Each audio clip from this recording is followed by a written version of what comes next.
Selamat siang rekan-rekan, khususnya rekan-rekan yang bergabung di P5I, Perkumpulan Profesi Pengacara dan Praktisi Pajak Indonesia. Pada hari ini, Minggu tanggal 20 Oktober 2024, kami akan memberikan video reaction sehubungan dengan acara pelantikan Presiden dan Wakil Presiden periode tahun 2024 sampai dengan 2029. Oleh karena itu, tanpa berpanjang-panjang, kita akan ikuti video berikut ini. Terima kasih kepada Saudara Ketua Komisi Pemilihan Umum yang telah membacakan petikan keputusan KPU. Sidang majelis, hadirin yang kami muliakan. Selanjutnya, marilah kita ikuti bersama dengan hikmat pelaksanaan pelantikan Presiden dan Wakil Presiden hasil pemilihan umum 2024 yang akan bersumpah menurut agama Islam di hadapan sidang paripurna Majelis Permusyawaratan Rakyat dan dilanjutkan dengan penandatanganan berita acara pelantikan. Kepada para petugas kami persilahkan. Rekan-rekan, pada agenda hari ini, Ketua MPR baru saja menyampaikan bahwa acara pembacaan Sumpah Presiden dan Wakil Presiden akan segera dimulai. Dan untuk itu kita akan ikuti bersama-sama isi atau substansi daripada Sumpah Presiden dan Wakil Presiden. Kami lanjutkan. Hadirin dimohon berdiri.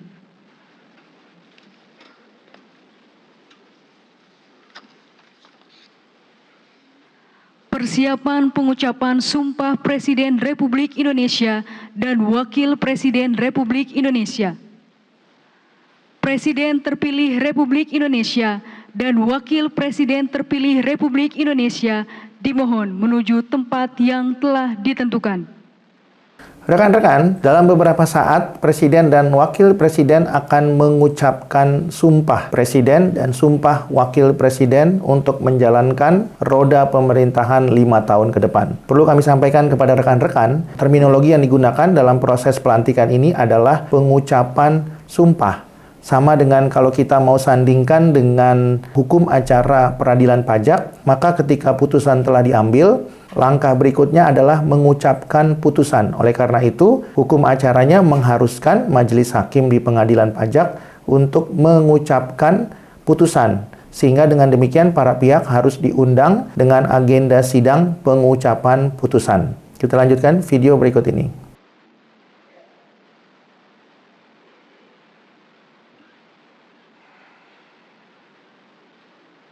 Pengucapan Sumpah Presiden Republik Indonesia.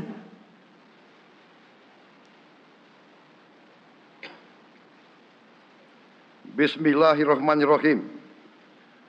Demi Allah, saya bersumpah akan memenuhi kewajiban Presiden Republik Indonesia dengan sebaik-baiknya dan seadil-adilnya, memegang teguh Undang-Undang Dasar. Rekan-rekan, kami perlu sampaikan kepada rekan-rekan bahwa pembukaan daripada pengucapan Sumpah Presiden adalah Presiden bersumpah untuk menunaikan kewajibannya sebagai Presiden berdasarkan Undang-Undang Dasar. Adapun yang dimaksud dengan Undang-Undang Dasar adalah Undang-Undang Dasar 1945 yang terakhir di amandemen keempat. Itu yang menjadi dasar dilaksanakannya kewenangan Presiden sesuai dengan sumpah yang baru saja diucapkan. Jadi, rekan-rekan, hukum yang tertinggi yang harus dipegang oleh seorang Presiden sebagai kepala negara dan kepala pemerintahan adalah Undang-Undang Dasar 1945. Jadi, sebelum menjalankan ketentuan-ketentuan yang lebih rendah daripada Undang-Undang Dasar 1945, maka hukum tertinggi berkaitan dengan undang-undang, yaitu Undang-Undang Dasar 1945, harus terlebih dahulu diucapkan dan menjadi dasar atau landasan dalam melaksanakan ketentuan yang lain. Kita lanjutkan.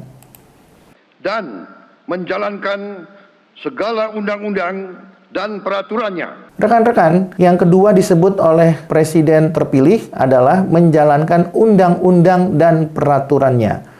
Kalau kita bicara undang-undang dan peraturannya, berarti segala undang-undang yang berlaku. Karena presiden adalah kepala negara atau kepala pemerintahan, maka tidak ada undang-undang yang dikecualikan. Ya, tidak ada peraturan yang dikecualikan. Dengan demikian, secara sederhana dapat kita juga simpulkan bahwa semua undang-undang harus ditaati dan dipenuhi. Semua peraturan harus ditaati dan dipenuhi. Kita lanjutkan. Dengan selurus-lurusnya, serta berbakti kepada nusa dan bangsa. Rekan-rekan, kalau kita cermati, substansi daripada sumpah presiden itu adalah pelaksanaan kewenangan presiden berdasarkan 3 unsur yang tadi sudah kami sebutkan. Yang pertama, Undang-Undang Dasar 1945, yang kedua, undang-undang, dan yang ketiga, peraturannya. Nah, kalau presiden saja tunduk pada Undang-Undang Dasar 1945, tunduk pada undang-undang, dan juga tunduk pada peraturan di bawah undang-undang, maka seharusnya jajaran presiden termasuk aparatur sipil negara, termasuk di dalamnya adalah Menteri Keuangan dan Direktur Jenderal Pajak dan jajarannya, termasuk di dalamnya pegawai Direktorat Jenderal Pajak, juga harus tunduk pada Undang-Undang Dasar 1945, tunduk pada undang-undang dan peraturannya. Yang dimaksud dengan peraturan adalah ketentuan di bawah undang-undang, termasuk peraturan Menteri Keuangan. Nah, namun kenyataannya selama ini, sampai dengan hari ini sebelum Prabowo dilantik, kenyataannya banyak sekali dalam praktek keseharian perpajakan di Indonesia, banyak peraturan yang dilanggar, begitu juga dengan undang-undang. Kami berikan contoh misalnya, dalam pemeriksaan pajak itu diatur dalam Undang-Undang KUP, yaitu pasal 31 ayat 2 Undang-Undang KUP. Dan secara teknis, aturan lebih lanjut diatur oleh Peraturan Menteri Keuangan. Di dalam Peraturan Menteri Keuangan itu, kenyataannya banyak sekali hal-hal yang dilanggar oleh Direktur Jenderal Pajak dan jajarannya, atau pegawai Direktorat Jenderal Pajak. Contohnya, yang pertama kami catat mengenai pelanggaran peraturan, dalam hal ini adalah pemeriksaan pajak yang diatur dalam PMK 17/2013 itu sehubungan dengan pemberian keterangan yang dituangkan dalam berita acara pemberian keterangan. Nah, di dalam praktek keseharian, pemberian keterangan ini dilakukan di KPP atau di Kanwil di mana wajib pajak sedang dilakukan pemeriksaan. Nah, di dalam pemberian keterangan itu tentunya banyak sekali hal-hal yang disampaikan oleh wajib pajak, terutama yang paling utama adalah bisnis model daripada wajib pajak. Nah, yang menjadi kendala adalah ketika wajib pajak itu diwajibkan untuk hadir sendiri, ya, dan tidak boleh dikuasakan. Boleh didampingi, tapi tidak boleh dikuasakan. Nah, ini juga menjadi persoalan karena memang PMK 17/2013 yang merupakan peraturan di bawah Undang-Undang KUP tidak melarang wajib pajak atau wakilnya untuk dikuasakan oleh kuasanya. Nah, dalam praktek keseharian, seolah-olah tim pemeriksa pajak atas perintah Dirjen Pajak mengharuskan atau mewajibkan wakil dari wajib pajak untuk secara langsung hadir dalam agenda pemberian keterangan yang dituangkan dalam berita acara pemberian keterangan atau BAPK. Nah, menurut kami ini bentuk pelanggaran juga daripada peraturan, dalam hal ini adalah PMK 17/2013. Jadi, pelaksanaan BAPK tidak harus dilakukan oleh wakil wajib pajak sendiri, tapi dapat dikuasakan oleh kuasanya. Karena peraturan tidak melarang, sehingga terbuka ruang bagi wakil wajib pajak untuk memberikan kewenangan kepada kuasanya dalam rangka memberikan keterangan di depan tim pemeriksa pajak sebelum dilakukan pemeriksaan yang seluruh keterangannya akan dituangkan dalam berita acara pemberian keterangan. Nah, ini juga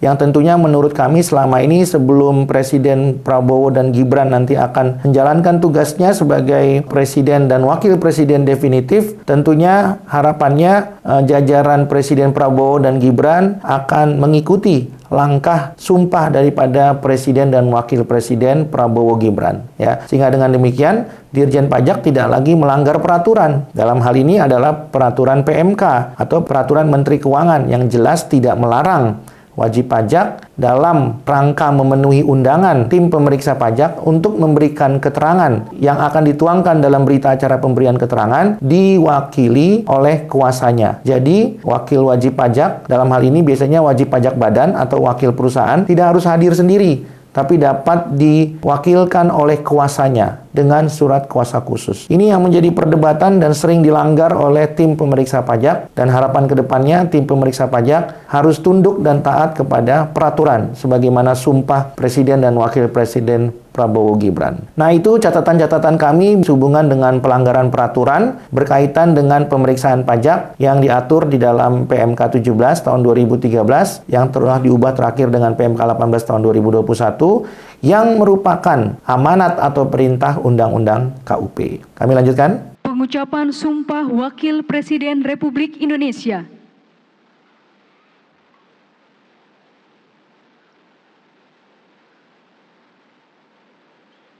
Bismillahirrahmanirrahim.